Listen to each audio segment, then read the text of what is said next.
Halo guys, welcome back to my channel. Balik lagi bareng aku Putri Nuari. Kalian apa kabar guys? Sehat semua kan? Nah, jadi kali ini tuh aku mau lanjutin lagi drakor yang seru nih. Yang kemarin ini yang judulnya The Defect. Tapi kali ini yang episode 3 ya guys, yang pastinya akan lebih seru dan juga menegangkan. Tapi sebelum itu jangan lupa dong buat subscribe, like, komen, dan juga nyalakan notifikasi kalian ya guys, biar aku semakin semangat kontennya. Nah, setelah di episode sebelumnya terdengar suara tembakan dari dalam rumah ayah angkat Somi, ternyata itu membuat anak Jung Hyun yang ternyata juga sedang mengawasi rumah tersebut jadi mendatangi rumah itu. Dalam keadaan panik, Somi mencoba menanyakan dengan cepat tentang kartu VIP yang mereka temukan di laci ayah Somi. Namun ayah Somi tetap kekeh dan mengatakan bahwa dia tidak tahu apa-apa tentang kartu tersebut. Akhirnya mereka meninggalkan ayah Somi dalam keadaan hidup. Namun sayangnya Jung Hyun dan juga anak buahnya sudah keburu datang dan menyerang Joan. Ah Hyun kemudian langsung turun tangan dan membantunya, namun mereka terlalu banyak untuk dihadapi. Jung Hyun yang sedang ada di dalam rumah tanpa segan-segan langsung menghabisi ayah Somi, karena baginya jika itu dibiarkan akan menimbulkan masalah baru, dan jelas hal tersebut tidak akan disukai oleh Kim Si Hye. Jung Hyun kemudian turun dan mengejar Ah Hyun dan juga anak-anak yang lain.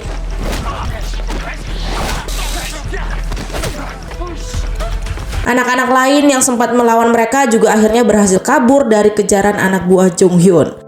Namun, lagi-lagi Ah Hyun hampir terbunuh oleh Jung Hyun.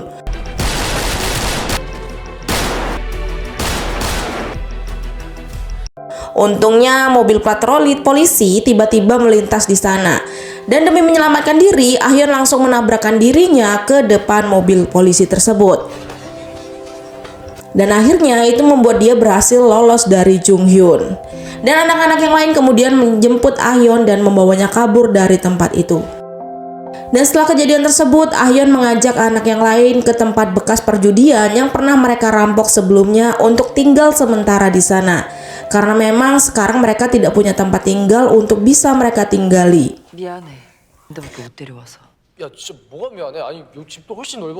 Untungnya anak-anak yang lain mengerti keadaan tersebut dan mereka menerima keputusan Ah Hyun untuk tinggal sementara di sana. Bahkan malam itu terasa hangat ketika mereka semua masih bisa berkumpul bersama di sana. Meskipun bukan dari saudara kandung, namun keadaan mereka membuat mereka merasakan koneksi yang lebih dari saudara kandung. Mereka saling mengasihi dan juga saling melindungi satu sama lain. Di sisi lain, seorang polisi bernama Choi Hyung Sok sedang menyelidiki ledakan yang terjadi di bekas rumah Tae-sik sebelumnya.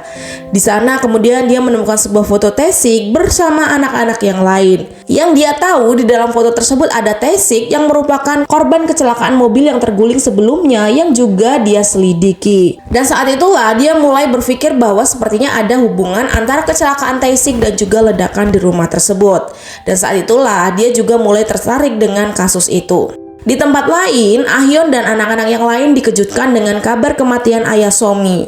Padahal mereka tahu bahwa jelas-jelas mereka tidak membunuhnya. Dan mereka juga tahu pasti yang membunuhnya adalah Jung Hyun.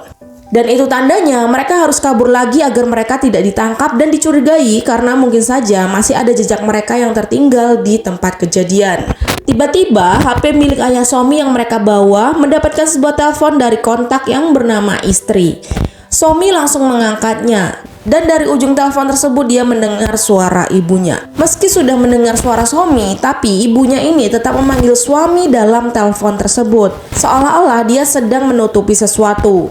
Dan ibunya juga berpesan agar suaminya tersebut tidak menjenguknya pada minggu ini. Dan kemudian dia langsung menutup telepon tersebut. Ternyata ada Jung Hyun di sebelah ibu Somi yang menyuruhnya agar menelpon Somi supaya anak-anak tersebut terpancing dan mendatanginya. Dengan begitu, Jung Hyun akan menangkap mereka dengan gampang. Ah Hyun akhirnya memutuskan untuk mereka menjemput ibu Somi. Sempat ada penolakan dari Joan karena dia tahu bahwa itu pasti sebuah pancingan dan sangat berbahaya bagi mereka untuk pergi ke sana.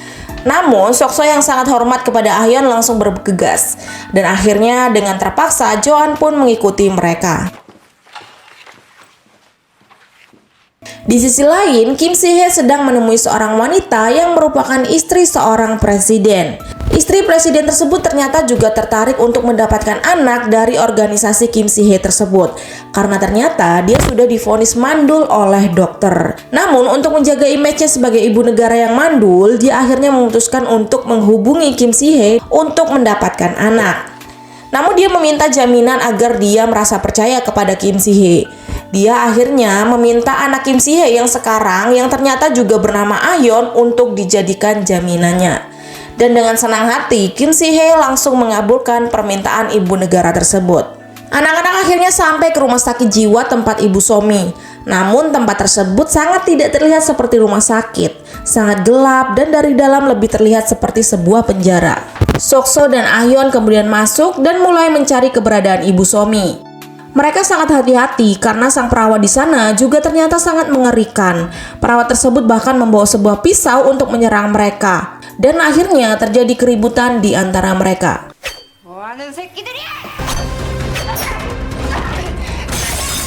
Suara keributan tersebut ternyata memicu kemunculan anak buah Jung Hyun yang ternyata juga sudah menunggu di sana. Dan terpaksa Ayon dan Sok-so harus melawan mereka meskipun jumlah mereka sangat banyak.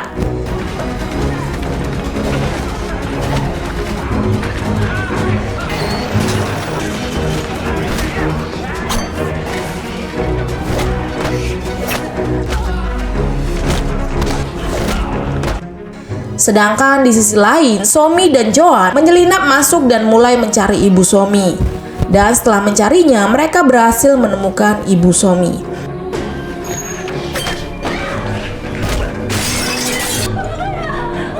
Somi kemudian mengajak ibunya pergi dari tempat tersebut. Namun ibunya sempat menolak dan meminta Somi untuk tidak terlibat dengan organisasi tersebut. Karena kata ibunya itu sangat berbahaya lebih dari apa yang mereka kira. Dia hanya ingin Somi selamat dan juga hidup bahagia. Ibu Somi sangat menyayangi Somi, bahkan dia sebenarnya tidak tahu tentang organisasi seperti apa yang tempat ia jadikan mengadopsi Somi dulu. Akhirnya mereka membawa ibu Somi dengan paksa. Namun sayangnya mereka ketahuan oleh si perawat psikopat sebelumnya.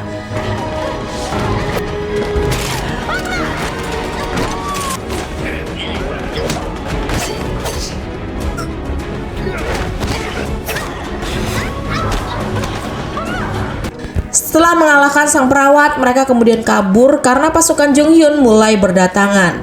Namun sayangnya mereka gagal membawa ibu Somi keluar dari sana. Di sisi lain, Jung Hyun akhirnya menemukan Ayon dan Sok-so. Dengan kemurkaannya, dia langsung menghajar mereka. Dalam pertarungan tersebut, Ayon berusaha sekuat tenaga untuk melawan Jung Hyun.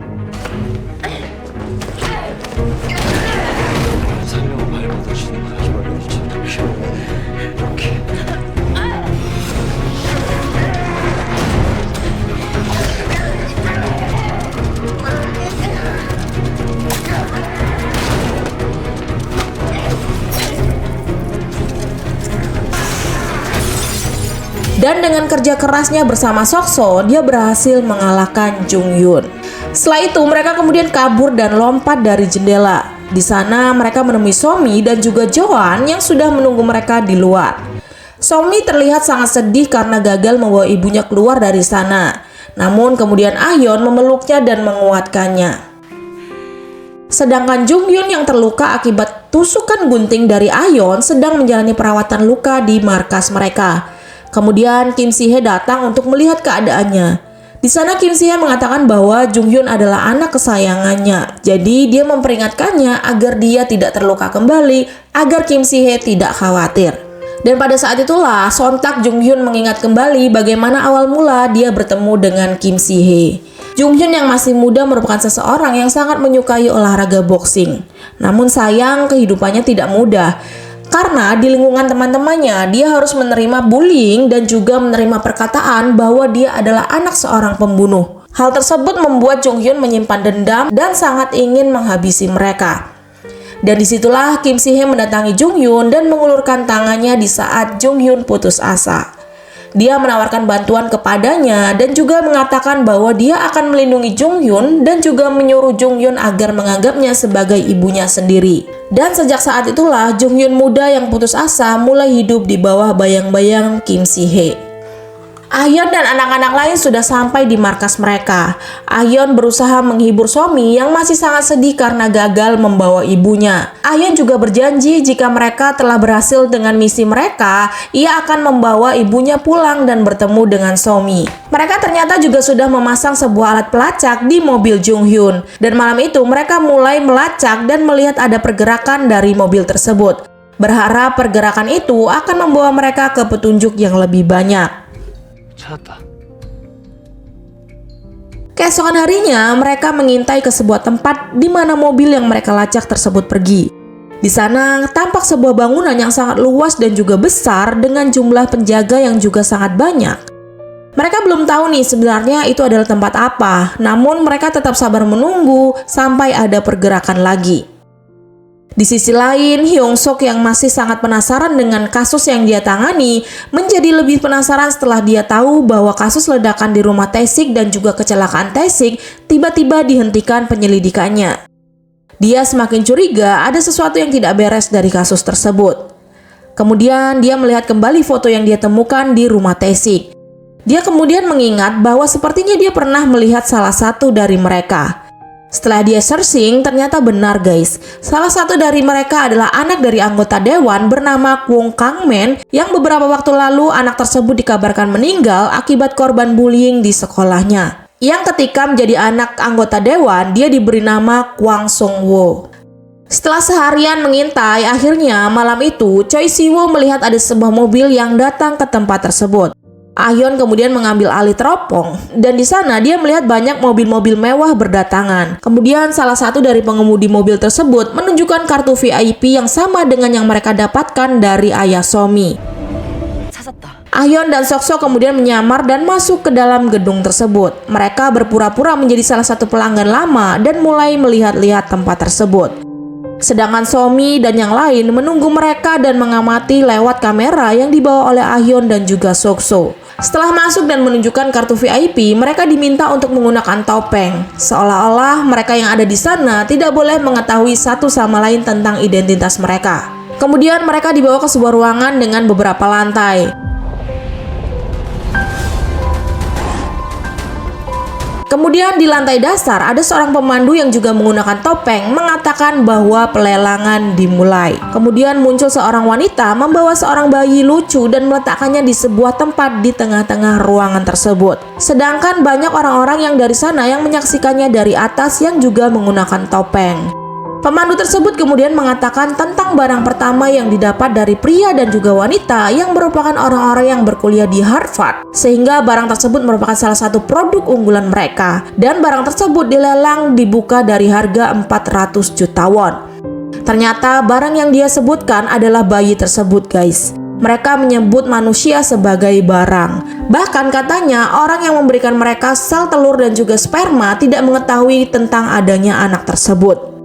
Dan para orang tua yang berhasil melelang bayi tersebut bisa melakukan refund jika anak tersebut belum sampai di usia 18 tahun dengan alasan cacat atau kecerdasannya tidak sesuai dengan yang mereka harapkan.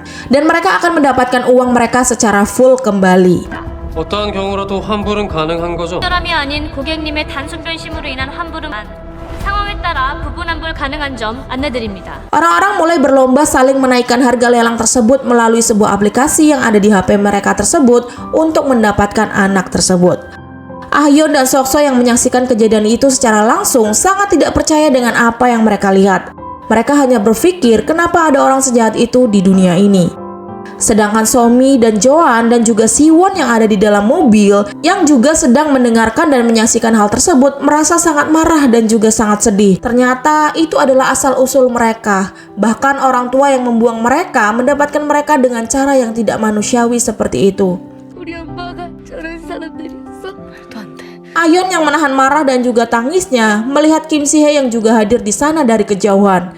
Dan itu membuatnya semakin marah kepada mantan ibunya tersebut. Dan ternyata memang benar-benar ada manusia yang menganggap bahwa anak-anak hanyalah sebuah barang yang bisa mereka beli dan bisa mereka refund ketika anak tersebut cacat bagi mereka.